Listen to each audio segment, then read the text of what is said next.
오늘 말씀은 마가복음 7장 31절에서 37절의 말씀입니다.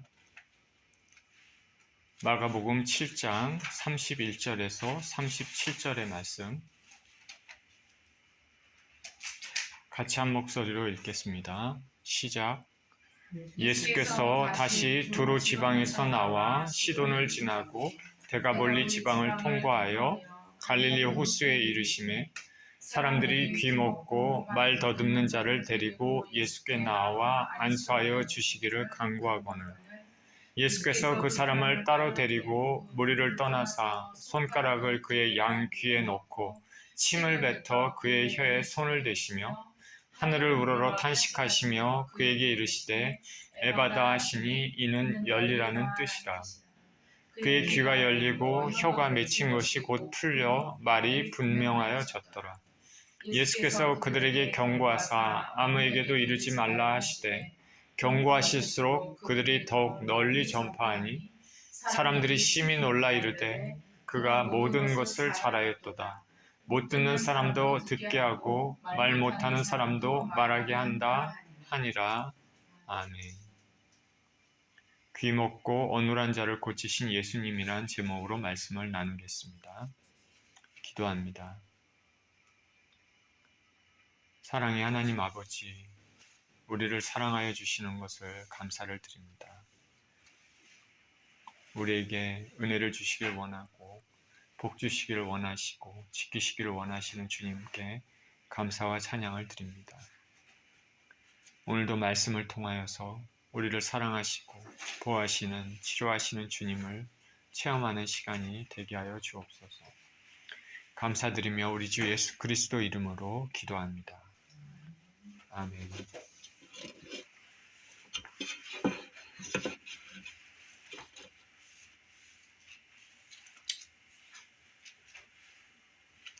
어떤 분의 이야기입니다. 어렸을 때 기독교 학교에 다녔습니다. 이것이 나중에 큰 유익이 되었습니다. 선생님은 매일 점심시간 전에 반 아이들에게 성경 이야기를 들려주셨습니다. 선생님은 빨리, 그렇지만 우리가 잘 들을 수 있도록 읽어주셨는데 귀 기울여 잘 들으면 우리는 조금 더 빨리 야구를 할 수 있었습니다. 그래서 나는 매일 그 이야기에 귀를 기울이게 되었습니다. 초등학교 2학년 때 일입니다. 하나님은 구약에 나오는 엘리 제사장의 이야기와 사무엘이 하나님의 음성을 듣는 이야기를 들려주셨습니다. 근데 그때 점심시간을 알리는 종이 울렸습니다. 선생님은 자리에서 일어나셨고 아이들도 교실 문을 박차고 밖으로 뛰어나갔습니다. 그러나 나는 내 책상에서 꼼짝 않고 있었습니다. 왠지 모르게 선생님이 읽어주신 성경 이야기가 잘 이해되지 않았습니다. 교실에 선생님과 단 둘이 남았을 때 나는 책상에서 일어나 두 손을 바지 주머니에 넣은 채 선생님께 걸어갔습니다. 무슨 일이니 얘야? 나를 살피시면서 선생님은 조심스럽게 물으셨습니다. 선생님, 잠긴 목소리로 나는 말했습니다. 하나님은 아직도 어린 소년들에게 말씀하시나요? 선생님은 안도하시면서 내 눈을 응시하며 말씀하셨습니다. 그럼 물론이지. 만일 내가 귀 기울여 듣는다면 하나님이 내게도 말씀하실 거야 확신한단다. 그러면서 나가는 나를 불러 서랍에서 종이 조각 하나를 주셨습니다. 그 조각에는 한 편의 시가 적혀 있었습니다. 사무엘이 귀를 갖고 매일매일 하나님의 음성을 들으라는 내용이었습니다. 한 번 읽고 또 읽고 세 번째는 아예 외워야 되겠다는 생각을 했습니다. 다음에 선생님을 만났을 때 그 외운 나를 보고 놀라시면서 얘야, 하나님이 말씀하시는 것에 계속 귀 기울이길 바란다. 하나님이 아주 특별한 방법으로 너를 쓰임받게 하실 것을 확신한단다. 그 시는 이렇습니다. 오 사무엘의 귀를 주십시오. 주님 열린 귀를 주십시오. 주님의 속삭임을 민첩하게 알아듣게 하시고 당신의 부르심에 응답하게 하시고 주님께 순종하게 하십시오. 어렸을 때부터 기독교 교육이 얼마나 중요한지 생각해 보게 됩니다. 이야기는 시카고의 윌로 크릭 교회에서 사역했던 빌 하이벡스 목사의 이야기입니다. 이분이 은퇴하셨는지 지금도 사역하시는지 모르겠지만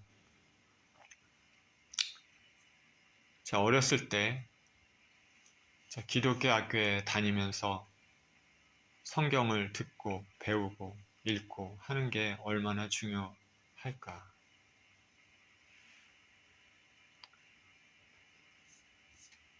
오늘 본문은 귀가 막힌 사람, 더불어 말이 어눌한 사람을 예수님께서 고치시는 장면을 보여줍니다.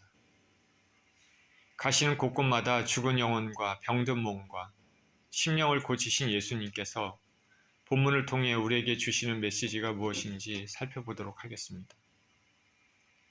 31절은 이렇게 시작합니다. 예수께서 다시 두로 지방에서 나와 시돈을 지나고 데가볼리 지방을 통과하여 갈릴리 호수에 이르시매. 여기 여러 지역명이 나오죠.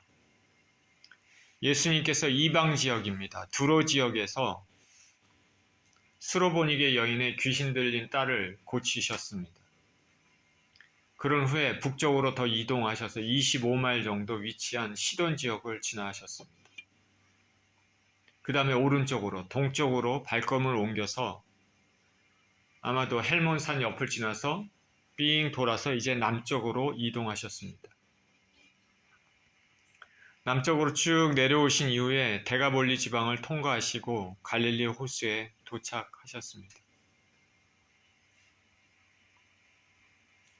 예수님이 이렇게 이동한 지역은 모두 이방 지역입니다.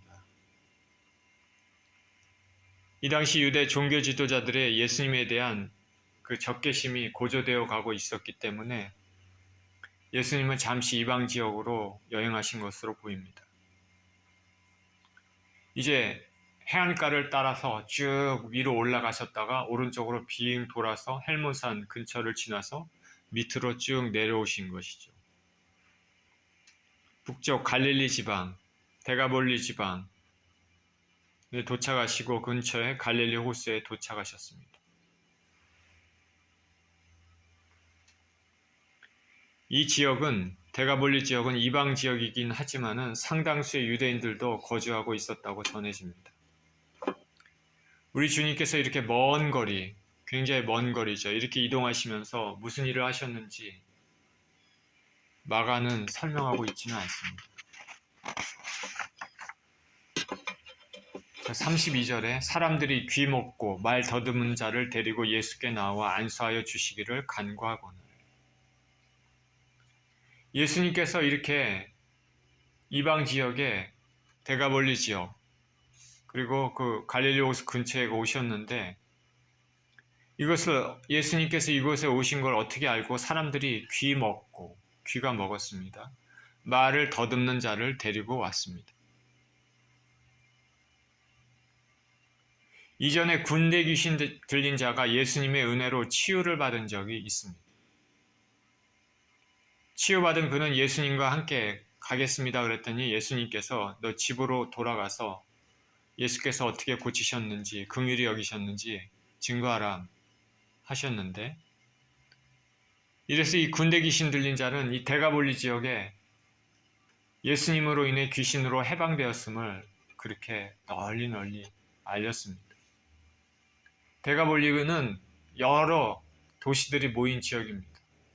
스와니, 뷰포드, 로렌스빌, 둘러스 이런 여러 도시들이 있잖아요. 이런 게 여러 개 모인 지역이 데가볼리 지역인데 이방 지역입니다.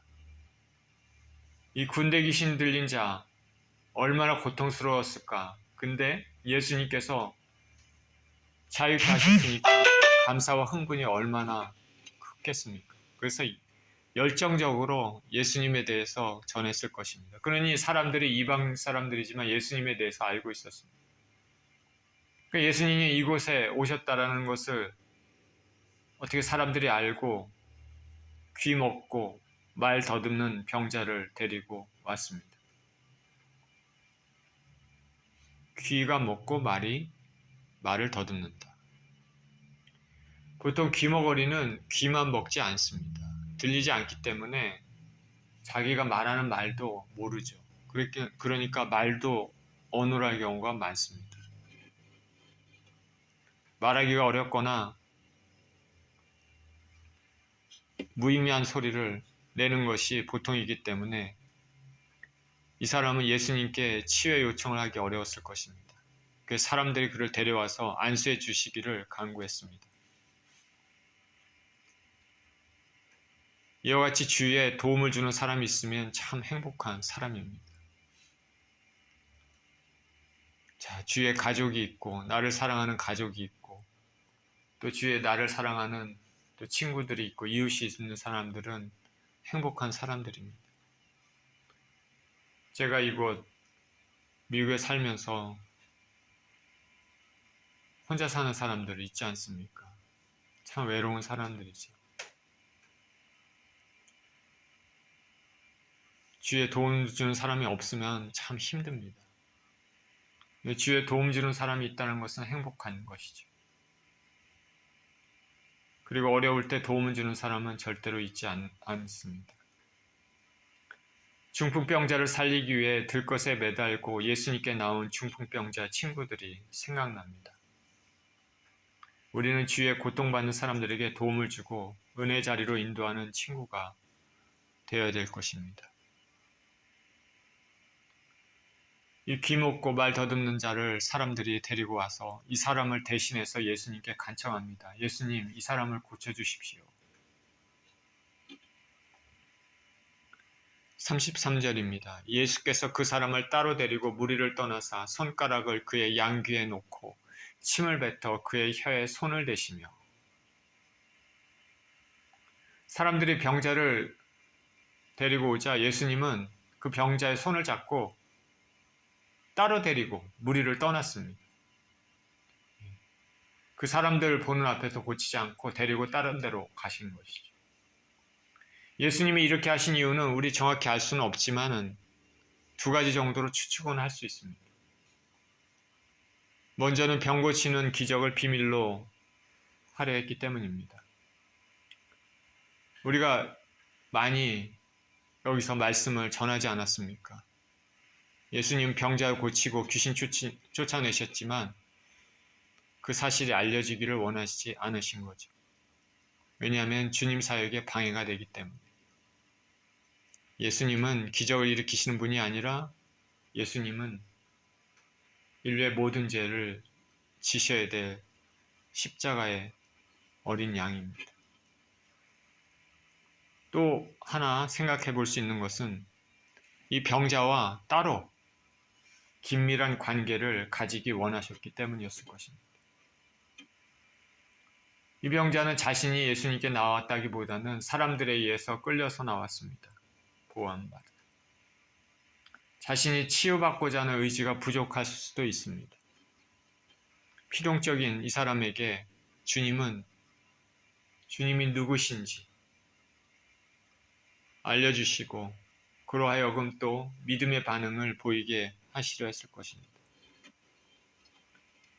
주님께서는 종종 기적을 일으키실 때마다 상대방으로 하여금 믿음을 이끌어 내십니다. 병 고치는 게 너무나 중요하지만 더 중요한 것은 영생을 얻는 것이 더 중요하지 않겠습니까? 예수님은 그 사람을 데리고 따로 떨어져서 한적한 곳에 가서 그 사람의 예수님의 손가락을 그의 양귀에 놓고 침을 뱉어서 그의 혀에 손을 대셨습니다. 손가락을 양귀에 놓고 그 다음에 침을 뱉어서 그 사람의 혀에 손을 댄다. 예수님이 사람을 고치실 때 다양한 방법을 사용하시죠. 수로보니게 여인의 딸에게는 그냥 원격으로 말씀으로만 치유하셨습니다. 지난주에 회당장 야이로의 딸의 경우에는 손을 잡고 달리다굼 이렇게 하셔서 죽은 자를 살리셨습니다. 근데 오늘 본문에서는 양귀에 손가락을 넣으시고 침을 뱉으셔서 그의 혀에 대셨습니다. 미신적인 행동처럼 사람들에게 오해 살 수 있는 이런 방법을 취하신 이유가 뭘까? 아마도 직접 손을 대심으로써 병자를 향한 당신의 사랑을 표시하시고 지금 병자에게 치유의 은혜를 베풀고 있다는 것을 보여주려고 하셨을 것입니다. 만지면서 그 병자와의 인격적인 관계를 가지고 사랑의 손길로 치유하시는 주님의 모습이죠. 요한복음 9장에서도 나면서 소경된 자를 고치시는 장면이 나오는데 여기서도 예수님은 침을 뱉어서 진흙에 이겨 눈에 바르고 실로암 못에 가서 씻으라고 그렇게 말씀하셨습니다. 오늘 본문에 귀먹고 말 더듬는 병자에게 하신 그 모습, 양귀에 손가락을 넣은 것은 그의 귀가 열릴 것을 암시하고 혀에 손을 대는 것은 그의 혀가 정상으로 회복될 것이라는 의미일 것입니다. 예수님의 만지심, 예수님이 저와 여러분도 만지시기를 축원드립니다. 34절입니다. 하늘을 우러러 탄식하시며 그에게 이르시되 에바다 하시니 이는 열리라는 뜻이라. 예수님은 하늘을 우러러 탄식하십니다. 기도하시는 모습입니다. 탄식은 신음에 가까운 소리입니다. 이 사람을 보고 참 안타까워하는 모습이죠. 인생들을 깊이 사랑하시고 고통마저 동참하시기를 원하시는 예수님의 애정의 탄식입니다. 예수님 말씀하십니다. 에바다, 열리라는 뜻입니다. 닫힌 귀와 혀가 열리라는 것입니다. 지난주에 달리다 굼, 소녀야 일어나라.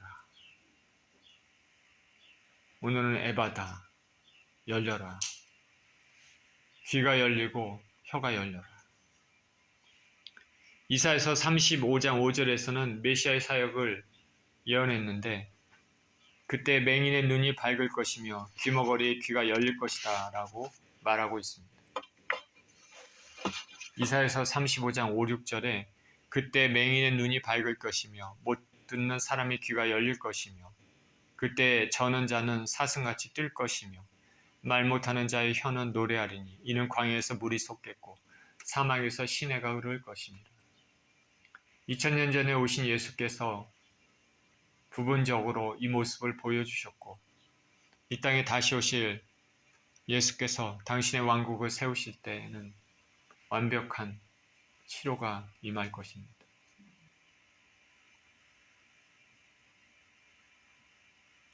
(35절입니다) 그의 귀가 열리고 혀가 맺힌 것이 곧 풀려 말이 분명하여졌더라. 예수님의 기도 에바다라는 말씀에 병자의 귀가 열리고 혀가 풀려 말이 분명해졌습니다. 즉시 치료 효과 나타났습니다. 말이 분명해졌다는 것에서 그가 완전히 벙어리는 아니었다는 것을 알 수 있습니다. 그냥 이런 식으로 말을 했던 것 같습니다. 근데 예수님이 에바다 기도하시니까 이제 말하는 것이 명확해졌습니다. 주님이 만지시면 귀가 열리고 말이 터집니다. 36절입니다. 예수께서 그들에게 경고하사 아무에게도 이르지 말라 하시되 경고하실수록 그들이 더욱 널리 전파하니. 예수님께서는 그들에게 아무에게도 이 사실을 알리지 마라 경고하셨습니다. 그들은 누굽니까? 병자를 포함해서 병자를 데리고 온 사람들 다 말하는 것이죠. 이미 말씀드렸다시피 사람들에게 인기받기 위해서, 주목받기 위해서 일을 하시는 것은 아니죠. 우리 인생들은 자기가 한 선행에 대해서 널리 알리기를 필요 이상으로 신경 쓰는 경향이 있지만 예수님은 그러지 않습니다. 오직 하나님의 뜻만 이루시기를 원하고 그 목적에 해가 되는 일은 삼가하셨습니다. 그런데 예수님께서 이렇게 경고하셨어도 사람들은 더욱 널리 예수님이 하신 일을 전파했습니다. 예수님이 말씀하셔도 그 감격과 흥분 때문에 사람들에게 얘기를 할 수밖에 없는 우리 인생들이죠. 그런데 우리가 생각해 봐야 될 것은 복음서에서 예수님이 행하신 기적에 대해 흥분을 했던 많은 수 사람들은 결국 예수님이 로마 당국과 종교 지도자들에 체포되어 십자가형을 받게 될 때 실망하고 조롱하기까지 했다라는 것입니다.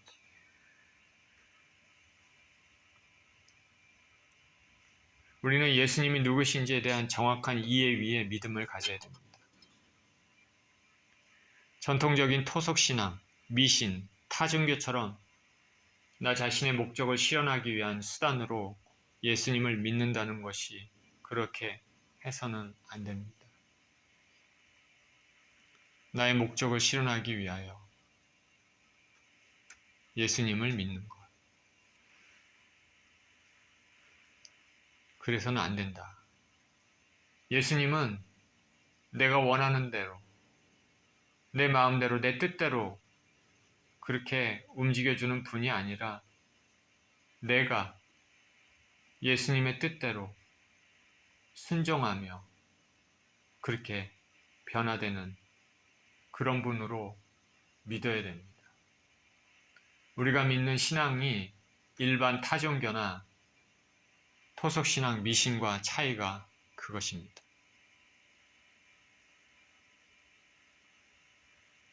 예전에 이런 것이 있습니다. 자기의 원하는 목적을 위해서 우상을 세워놓고 빌고 기도하고 정화수를 떠났습니다.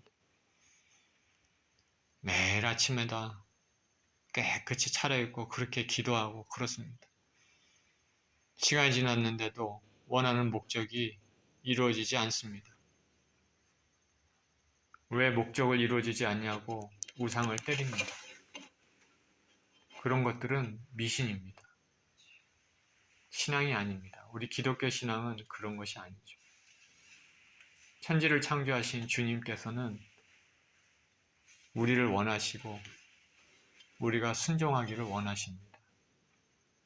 하나님을 내 마음대로 조종하고 그렇게 우리가 신앙생활을 하면 안 된다는 것이죠. 37절에 사람들이 심히 놀라 이르되 그가 모든 것을 잘하였도다. 못 듣는 사람도 듣게 하고 말 못하는 사람도 말하게 한다 하니라. 예수님의 치유의 소문을 들은 사람들은 심히 놀랐습니다. 귀 먹고 말 더듬이가 치유되는 것은 말 그대로 기적이니까요. 들은 사람들 모두가 예수님을 칭찬합니다.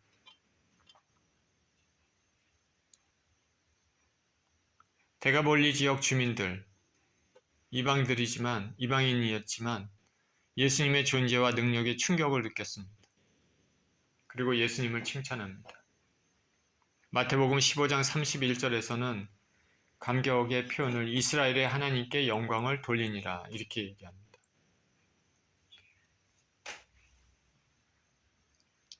유대인들과 대조를 이루고 있죠. 예수님 행하신 기적에 대해 바리새인들을 포함한 종교 지도자들의 비판한 것과 대조가 됩니다. 예수님이 전하신 그 복음과 사람들 고치신 이런 기적들은 이제 이스라엘뿐 아니라 이방인 거주지에서도 폭발적으로 확장하고 있음을 알 수 있습니다. 오늘 본문에서 예수님께서 육체적으로 귀가 먹고 말이 어눌한 사람을 고치셨는데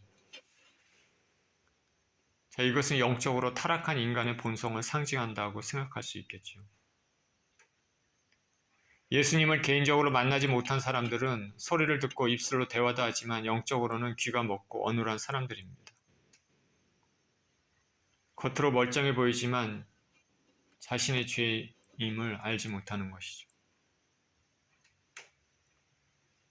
예수님을 찾지 않기 때문에 하나님의 진노가 그대로 머물러 있습니다.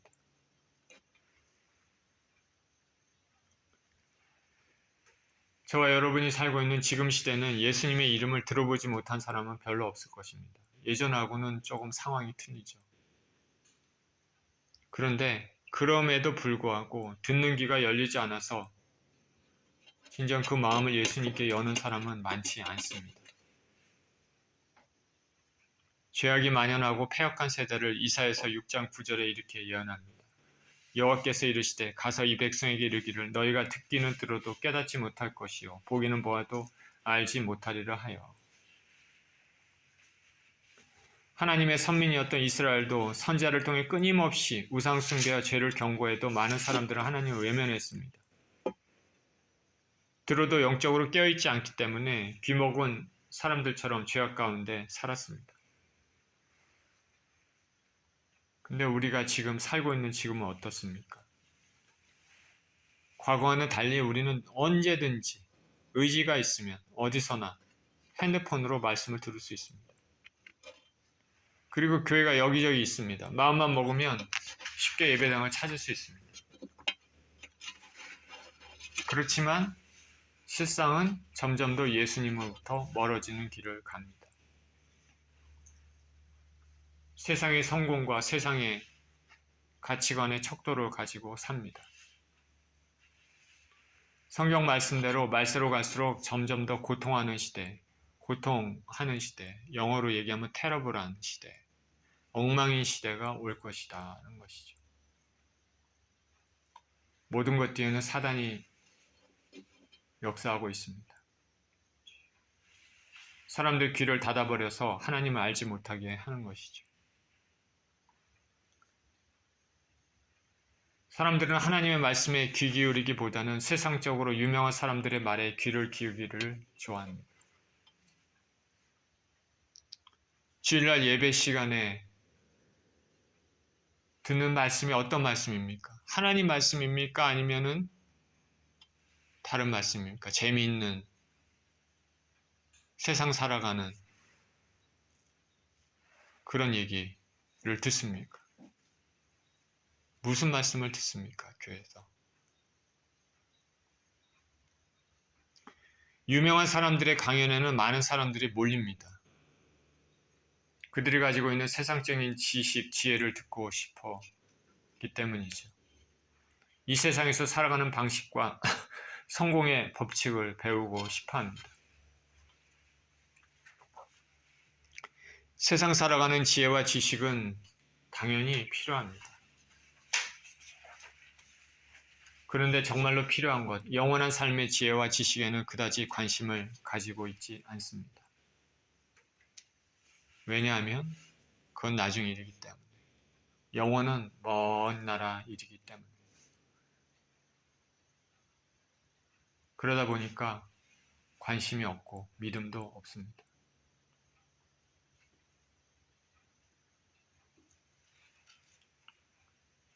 언젠가 이재철 목사님의 책에서 이런 것을 읽은 적이 있습니다. 달라이 라마라는 사람을 들어보셨을 것입니다. 티벳의 영적 지도자로 세계적으로 유명한 사람입니다. 승복을 입고 종종 TV에 나오는 모습을 본 적이 있습니다. 그가 스위스 제네바에서 강연을 했습니다. 구체적으로 얘기하면은 설법이죠. 그가 설법을 한 장소가 어디냐면 생 피에르 대성당입니다. 5,000명의 사람이 모였습니다. 그 대성당의 수용 인원은 2,000명 정도입니다. 그러니 3,000명은 밖에서 스피커를 통해서 설법을 들었습니다. 설법의 주제는 지혜의 바다입니다. 이 성당에는 주일 예배 보통 100여 명이 참석한다고 합니다. 그러니까 그날에 얼마나 많은 사람들이 모였는지 알 수 있습니다. 우상을 섬기는 사람이 성당에서 설법을 행한다는 것도 참 어처구니 없는 일이지만 하나님 말씀도 아닌 설법에 그렇게 많은 사람이 모였다는 것도 안타까운 일입니다. 달라이라마는 이렇게 많은 사람들에게 강연을 했습니다. 그리고 곧바로 뉴욕으로 건너갔습니다. 센트럴 파크에서 한 공개 강연에는 4만 명이 모였습니다.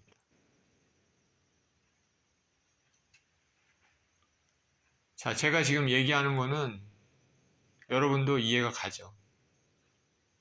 왜냐하면 지금 현재 일어나고 있는 일이기 때문에 그렇습니다. 많은 사람들. 하나님 말씀을 듣기 싫어하는 영적인 귀가 닫힌 사람들은 세상의 말을 듣기를 좋아합니다. 깨닫지 못한 사람들은 오직 육적 건강함과 부요함에 집중되어 있습니다. 미국에서 아메이나 아토미 같은 다단계 판매를 하는 단체 강연이 그렇습니다. 호텔에 강연을 하면 많은 사람이 몰리죠. 그럴듯한 옷을 입고 비싼 옷을 입고 장신구를 달고 강연장에 도착해서 강연을 듣죠. 내가 이거를 함으로 이렇게 부자가 되었다 라는 것을 간접적으로 서로 자랑하면서 드러내는 것이죠. 강연의 내용은 당연히 네트워크, 조직을 늘려 성공적으로 어떻게 하면 돈을 더 많이 벌 수 있는가. 그렇게 해서 조직을 늘렸더니 돈을 얼마나 벌었고 매달 얼마큼씩 입금됐다. 뭐 이런 얘기를 하겠죠. 주일 예배는 준비하며 긴장하며 정신 차리고 듣지는 않지만 그런 모임은 정신을 바짝 차리고 집중해서 듣는 사람들의 모습이 상상이 갑니다. 우리가 하나님과 관계를 맺지 못하고 그렇게 살면 이 세상의 것에 완전히 함몰됩니다. 성경을 읽으면서 우리는 영원한 것에 투자하지 않는 것은 모두 물거품이고 하나님을 만나 하나님과의 관계 안에서 의미 있는 것만 카운트 된다는 것을 알아야 하겠습니다. 예수님은 오늘도 말씀의 귀를 닫고 이 세상 것만 바라고 사는 사람들을 보시고 탄식하지 않을까. 예수님이 오신 것은 영적인 귀가 먹고 어눌한 사람들을 위해 오신 것입니다. 예수님을 만나는 순간 듣는 귀가 열리고 그 입술에 하나님의 구원의 은혜를 선포하도록 하기 위한 것입니다. 예수님을 만나면 영원한 삶에 대한 통찰력을 얻게 되고 입술로 구원의 은혜를 찬양합니다. 제가 예수님을 몰랐고 살다가 예수님을 믿게 되었을 때 참 이상한 생각이 들었습니다. 하나님은 그러면 살아계신데 그 하나님은 우리나라 고조선 시대에도 있었고 조선 시대에도 있고 지금 이 시대에서도 있고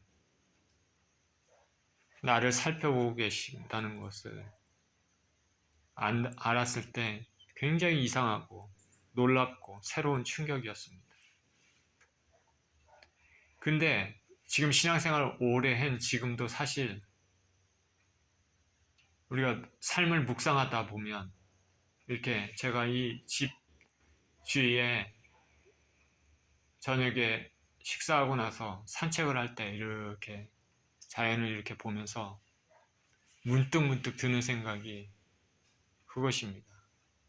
이 세상에 있는 이 모든 것들이 우연이 아니고 이 모든 것 뒤에 이것을 지으신 하나님이 계시다고 라는 것을 알고 그 하나님은 영원토록 존재하고 계시고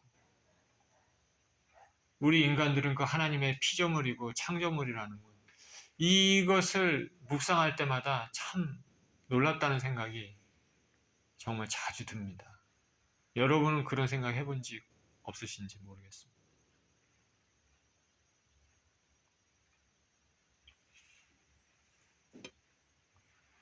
제가 처음 예수님 믿고 출석한 교회가 경기도 이천의 시원성 교회였는데 담임 목사님이 이영춘 목사님입니다. 매우 인자하신 분입니다. 참 목자죠. 저를 매우 따뜻하게 제가 2번 만났지만은 집에서 너무 멀기 때문에 거기에 계속 출석하지는 못했지만은 매우 따뜻하게 대해주셨던 것이 생각납니다. 저를 위해 기도해 주시면서 이제는 헌우한테서 좋은 말만 나올 것이다. 그렇게 말씀하신 것이 기억이 나는데 세상에서 하나님 모르고 살다가 예수님 은혜를 입었으니까 이제부터 말하는 것부터 달라질 것이라는 말이죠. 예수님 믿기 전과 믿은 후의 입술은, 우리의 또 귀는 분명히 달라야 할 것입니다. 저는 우리의 신앙생활에 영적 귀가 열리길 원합니다. 주님이 나를 향해 가지고 계시는 마음과 교회, 우리 주위, 사회, 국가를 향해 가지고 계시는 마음이 어떠한지 귀가 열리길 원합니다. 그리고 우리의 입술이 주님의 마음을 시원케 하는 입술이 되기를 원합니다. 연약한 사람들을 위해 중보하고 하나님 나라와 의를 위해 기도하고 예수님을 나누며 영으로 찬양과 감사를 드리는 삶이 되기를 원합니다. 그리고 주위 사람들에게 항상 은혜를 끼치는 좋은 말만 했으면 좋겠습니다. 조그만 일에도 기도하고 감사하고 사랑하고 찬양하는 삶이 되기를 예수 그리스도 이름으로 축원드립니다. 기도하겠습니다.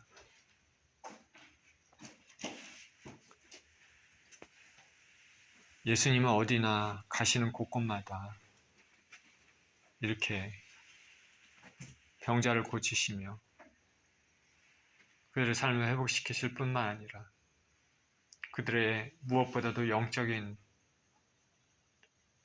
눈과 귀를, 입을 열어주셔서 영원한 것을 알게 하시고 하나님을 믿는 믿음과 주님을 찬양하는 그런 마음을 심어주신 예수님께 감사와 찬양을 드립니다.